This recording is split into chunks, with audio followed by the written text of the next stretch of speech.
The icing on the cake was the donation of 5 industrial boreholes to the university community. The turnaround of the music department of the institution was solely sponsored by him, with an interesting story. I remember with nostalgia the incident that led to the procurement of these instruments.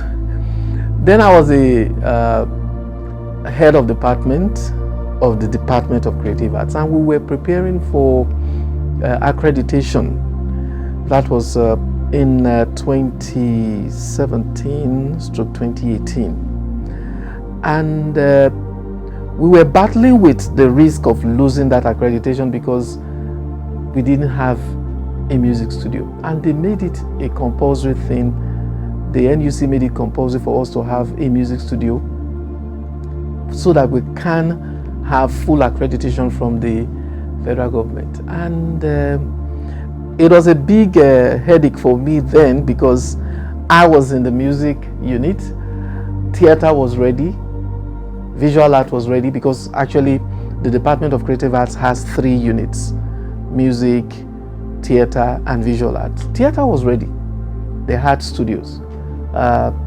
The music, the visual art was also ready. They had also studios. We were not ready because we didn't have music studio, and we didn't also have musical instruments. In fact, by the time I went to check how many instruments we had in preparation for the accreditation, we had only 7 instruments. In fact, 7 violins, and then maybe a spoiled trombone. And that night I couldn't sleep. In fact, I was brooding over it. Who do we meet? Who do we call? Because the thing would gulp millions. So that night I just decided to put a text message through to our father. Yes, we regard him as our father here, Dr. D.K. Olukoya. And almost immediately he replied me. Actually, I risked it because I felt, people should be sleeping at this time. But I said, okay, let me just try and then put it across. By the morning, he would see it, and I just pray he responds. But you know, one thing about him is, anytime you send him a message and he sees it, he responds. So within 2 minutes, he had responded. And the question was, how many instruments do you need? I said, God, I thank you. There's a miracle on the way now. And I just sent to him. And then he also asked about the studio. By 8 o'clock in the morning, he had responded. And he said, please go to the market, buy all these instruments, and then ship them to the distance so that you do not miss the accreditation. And that was how we had the miracle. Various musical instruments worth several millions of naira, which was procured by the department through the magnanimity of Dr. Olukoya, has now given the department a deserving recognition.